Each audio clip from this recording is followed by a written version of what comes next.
Hi Hi everyone, guys. this is us, Isaac, and it is Yugi. Yes. Yes, and we are we are recording from Jordan, in a town called Aqaba. It's such a beautiful town that is on the southern side of Jordan, and right behind us we have the Red Sea, the historical Red Sea, which was crossed by the children of Israel when they were delivered by the Lord from Egypt in captivity. And we are so excited to just be standing on these historical grounds in the land of Jordan, which was then called maybe the land of Edomites, and all those sides people who are on this side that God was driving away so that the Israelites could pass and make their way into Canaan. Canaan, you know the story of Canaan, eh? Of course, not the present day Canaan in Kenya where people are being taken, but this is the real story of Canaan. So, if you look just at our back, you see those mountains. That is Egypt. Actually, from Aqaba, you can see Egypt, and you can see Saudi Arabia, and you can also see Israel. So 4 countries in one go. That is Egypt behind us.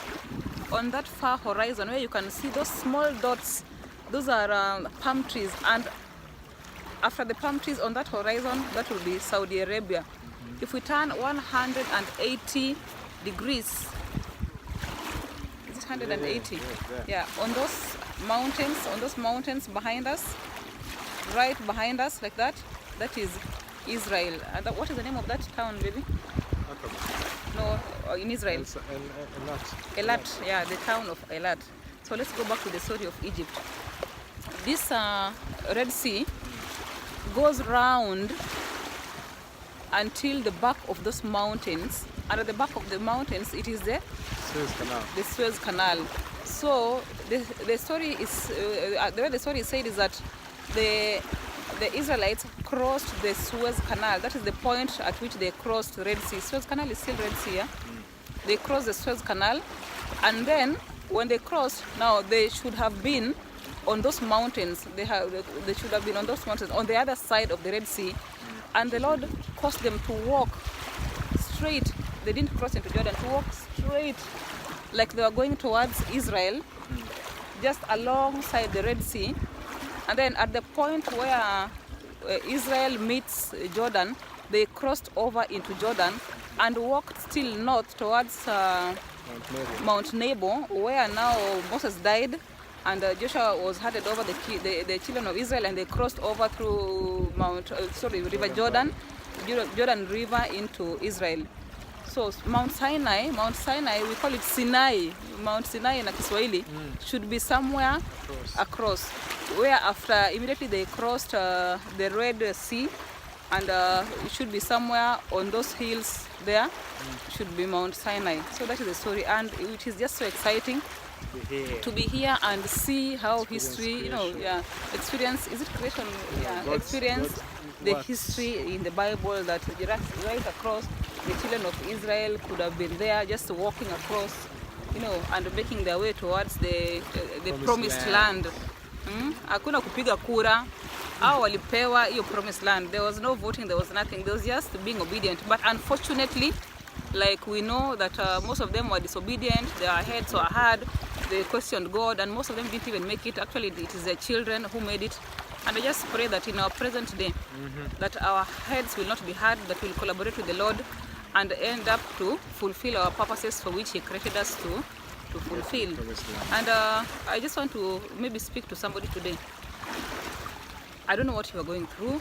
I don't know what is your challenge. But at some point, when the children of Israel had come on to the Red Sea, and it seemed like they could never cross, it seemed like they could never reach the Canaan where they were going, the promised land, they began to cry out to Moses and ask them, were there no graves in Egypt that you brought us to die in the in the wilderness? Here we are, we cannot even cross. What did this guy do to us? And Moses speaks to God, and God asks him, why are people crying? And Moses comes back and tells these people, because the Lord had now encouraged him in his heart, and he told them, look, the Egyptians you see today, you will never see them again. You will see them no more. You will see them no more. And for sure, by the end of that day, as the story said that the Egyptians were still coming after them, and the Lord caused these children to cross over Red Sea on dry land, and the Egyptians were of course buried in the Red Sea when the Lord brought back the sea to normal. And they died there, and the Israelites had crossed, and the Israelites never saw them again. And I want to speak to somebody today. What is it that you're seeing as a mountain? What is it that you're seeing as a big challenge?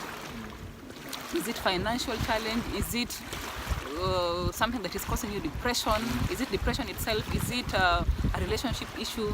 Is it a big debt that you have? Is it someone threatening you? Is it a child that you want and you think that it is a mountain, you are never going to get a child? What is it? Is it marriage? Those are small things compared to what the Egyptians went through. It might seem like a big mountain to you. I know, of course, I'm not belittling people's problems, but I just want to ensure someone today that God is not a respecter of persons. If he did it to the Egyptians in a great way, you know, if he was able to part the Red Sea, what is getting a child? What is getting a job? What is a financial breakthrough? God just wants a relationship with us, and once he has a relationship with us, the way the Egyptians, the children of Israel, cried out to God because he was their father, he listened to them. Will you cry out to the Lord today, and he will come and part the Red Sea for you? Hallelujah. Amen. Hallelujah. Amen. Remember the Egyptians you see today, the mountain you see today, the challenge that you see today. If you believe in the Lord, you will never see them again. No more. Trust in God. You begin to say something else.